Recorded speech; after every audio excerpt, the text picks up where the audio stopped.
નમસ્કાર વિદ્યાર્થી મિત્રો, વિવેકાનંદ શૈક્ષણિક સંકુલમાં આપ સર્વે વિદ્યાર્થીઓનું હાર્દિક સ્વાગત છે।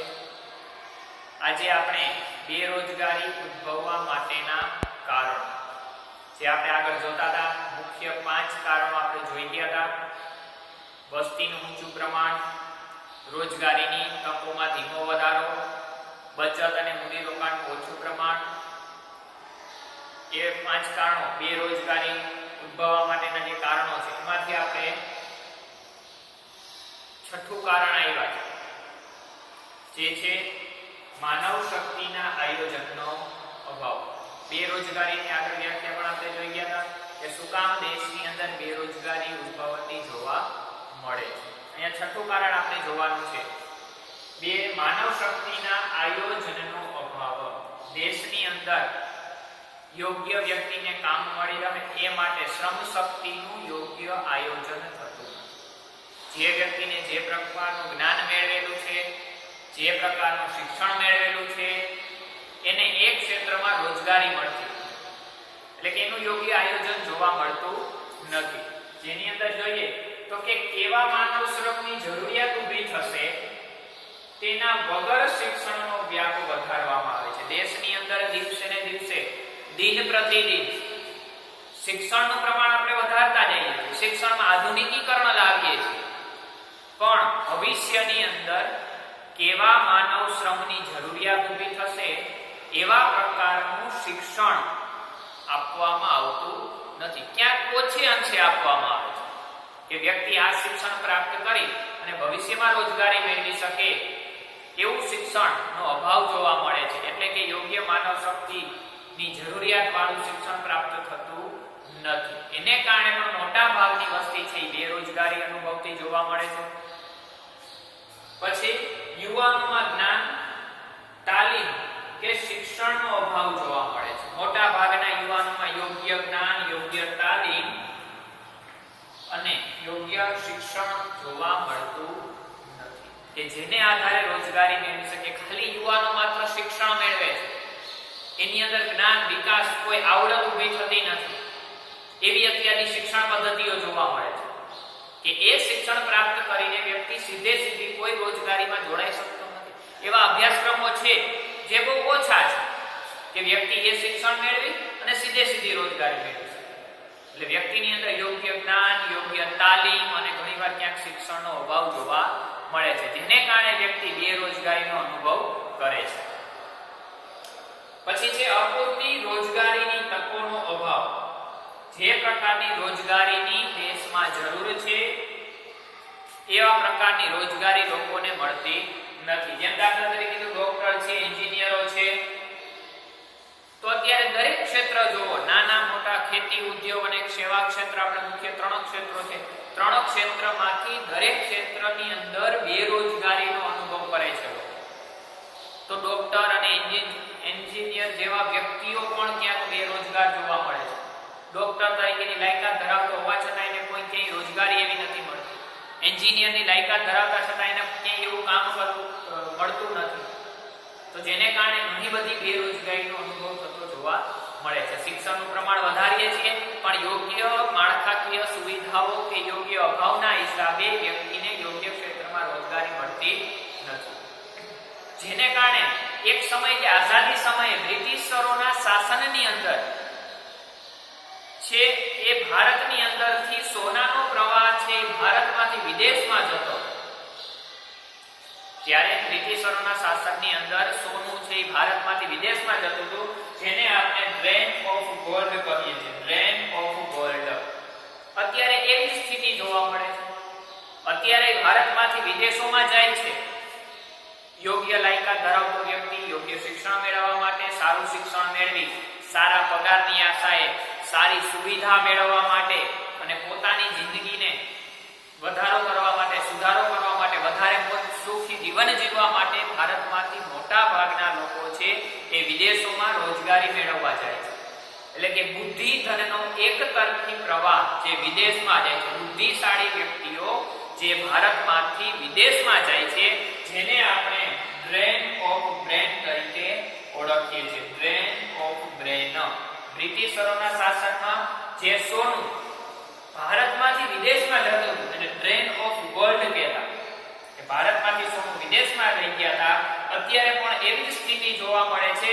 પણ અહીંયા બુદ્ધિશાળી, જ્ઞાન મેળવેલ, શિક્ષણ મેળવેલ વ્યક્તિની વાત છે કે જે સારું શિક્ષણ મેળવેલું છે એવા વ્યક્તિઓ ભારતમાં રોજગારી કે નથી મળતી અથવા સારો પગાર નથી મળતો એના હિસાબે વ્યક્તિઓ છે વિદેશોમાં રોજગારી મેળવવા જાય છે, જેને આપણે ડ્રેન ઓફ બ્રેન તરીકે ઓળખવામાં આવે છે. બુદ્ધિશાળી વ્યક્તિનો એટલે કે બુદ્ધિ ધનનો એક તરફી પ્રવાહ જે વિદેશમાં જાય છે જેને ડ્રેન ઓફ બ્રેન તરીકે ઓળખવામાં આવે છે.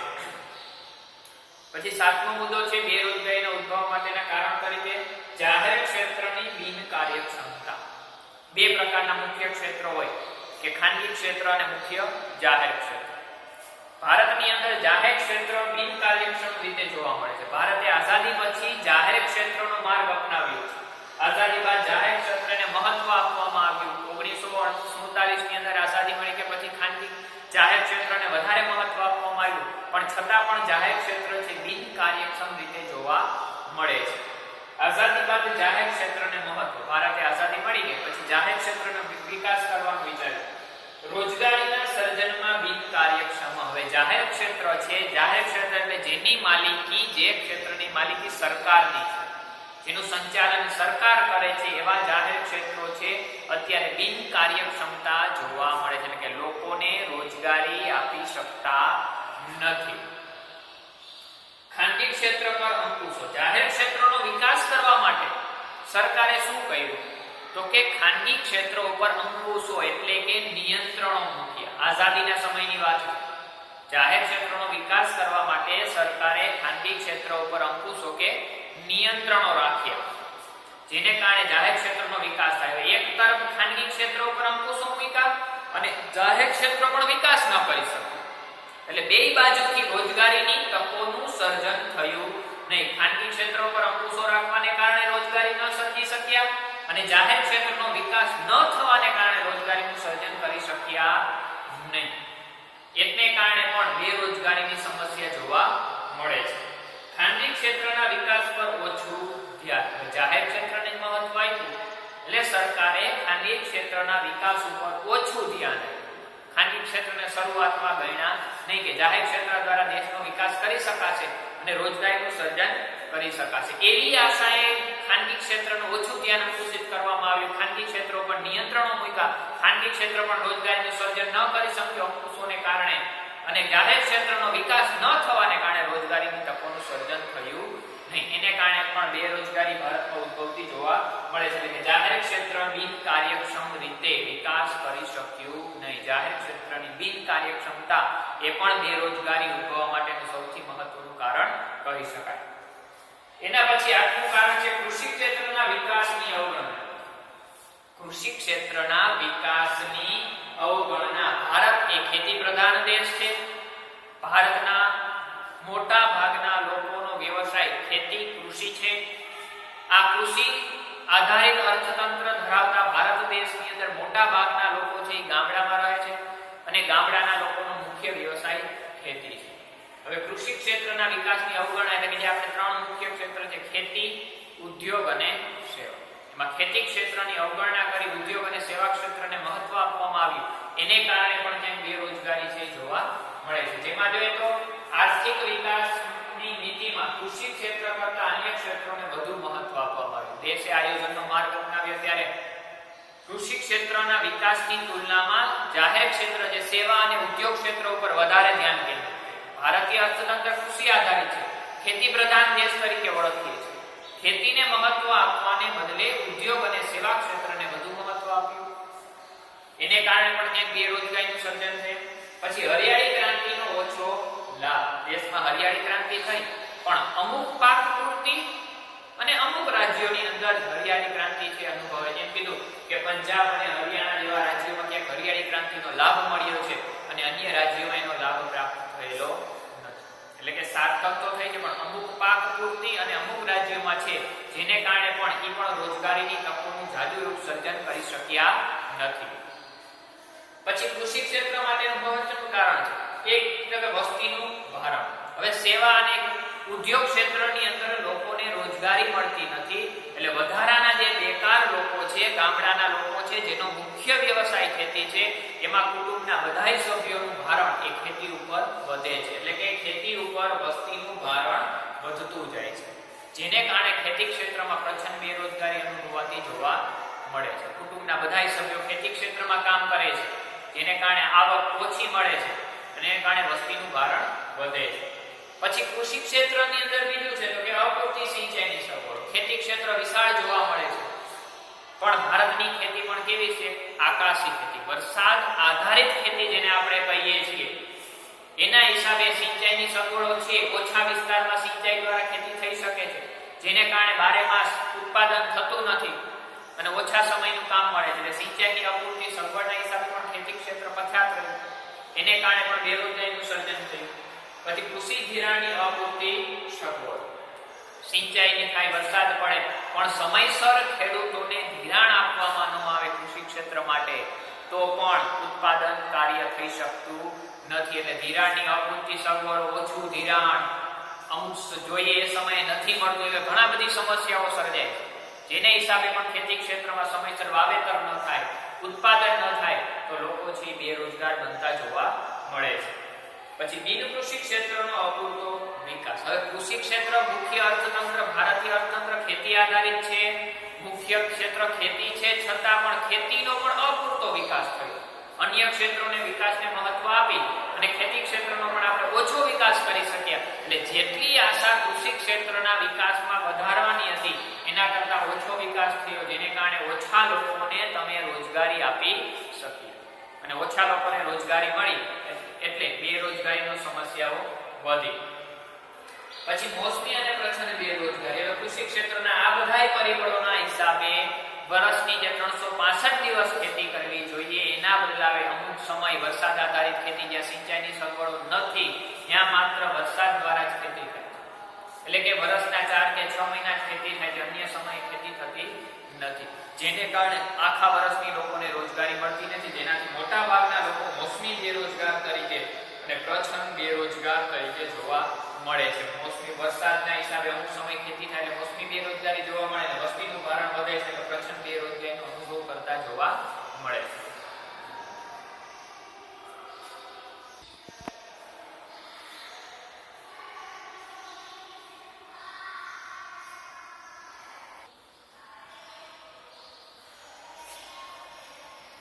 નવમું કારણ, શ્રમની ઓછી ગતિશીલતા.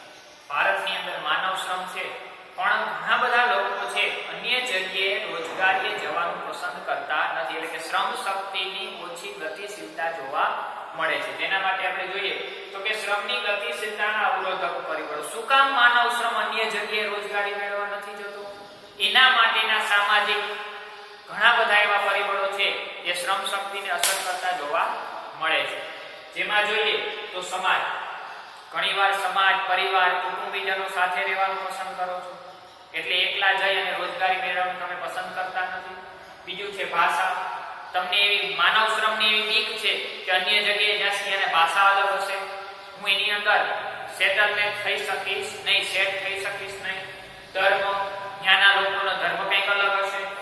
રીત રિવાજો, આપણે અહીંથી બહાર દૂરના સ્થળે કે અન્ય રાજ્ય કે અન્ય શહેરોમાં જો તમે જાશો તો ત્યાંના રીત રિવાજો, ધર્મ, ભાષા અલગ હશે. સંસ્કૃતિ ત્યાંની અલગ હશે. માહિતીનો અભાવ અને ઘણા બધા જ્ઞાનનો અભાવ હોય છે. એટલે અવિકાતોમાં હવે બધા સંસ્કૃતિ, ધર્મ, રીત રિવાજો એ અલગ હશે. કાં તમારે પરિવારની સાથે રહેવું છે, એકલા જઈને કામ ધંધો કરવો નથી, તમારે પરિવાર છોડવું નથી, તમારે પોતાનું ગામડું છોડવું નથી. એને એટલે કે શ્રમની ઓછી ગતિશીલતાના હિસાબે પણ વ્યક્તિ છે એ સ્થળાંતર કરવાને બદલે એ પોતાના ગામમાં રહેવાનું પસંદ કરે છે. અથવા કહે છે માહિતીનો અભાવ. આ વ્યક્તિ પાસે કોઈ માહિતી નથી, એને કોઈ એવું જ્ઞાન નથી કે બહાર શહેરમાં જાય અને રોજગારી મળી જાય, અન્ય સ્થળે જઈ અને રોજગારી મળી જાય, એવું વ્યક્તિને જ્ઞાન નથી ઘણીવાર. એટલે એના અભાવના હિસાબે પણ વ્યક્તિ ગામડામાં રહીને બેકાર રહેવાનું પસંદ કરે છે. રહેઠાણની સમસ્યાઓ. અત્યારથી ચિંતા કરે, હું બહાર જાય તો ક્યાં રહીશ, ખાવા પીવાની શું વ્યવસ્થા કરીશ. આવી બધી ચિંતાઓના હિસાબે છે વ્યક્તિ પોતાના ગામડામાં રહે છે અને સ્થળાંતર કરી એટલે કે ગતિશીલતા લઈ અને અન્ય સ્થળે જતો નથી અને સ્થળાંતર કરવાનું ટાળે છે. એટલા માટે આવો વ્યક્તિ છે એ પોતાના ગામડામાંથી શહેરમાં કે એક ગામમાંથી બીજા ગામમાં જવાનું ટાળે છે અને બેરોજગારી મળે છે. અને શહેરી જીવનના આકર્ષણો, હવે શહેરી જીવન છે, શહેરી જીવનના આકર્ષણના હિસાબે પણ વ્યક્તિ શહેરમાંથી ગામડામાં રોજગારી મેળવવા નથી જતો, ગામડામાંથી શહેરમાં જવું છે તો હવે સમસ્યાઓ નડે છે. એટલે ઘણીવાર વ્યક્તિ છે પોતાના ગામે, પોતાના શહેરમાં એવું વિચારે છે કે અહીંયા મને ક્યાંક ઓછી આવક કમાવતું પણ રોજગારી મળી જાય તો શોધે અને પોતાના ગામડે, પોતાના સ્થળે, પોતે જ્યાં રહે છે એ જ સ્થળે રહેવાનું પસંદ કરે છે. એને હિસાબે પણ બેરોજગારીનો અનુભવ આવા વ્યક્તિઓ કરતા જોવા મળે છે. 10મું કારણ છે અપૂરતી માળખાકીય સુવિધાઓ. ભારતની અર્થતંત્રની અંદર એવી ઘણી બધી માળખાકીય સુવિધાઓ ઓછી છે જેના હિસાબે પણ રોજગારીની તકોનું સર્જન કરી શક્યા નથી. એમાંથી જોઈએ તો કે વાહન વ્યવહારની સગવડ, વાહન વ્યવહારની સગવડ ઓછી છે જેને કારણે રોજગારી નથી મળતી. રસ્તાઓની ઓછી સગવડો છે, સારા નથી રસ્તાઓ તૂટેલા છે એને કારણે પણ એક સ્થળેથી બીજે સ્થળે જવામાં મુશ્કેલી પડે છે.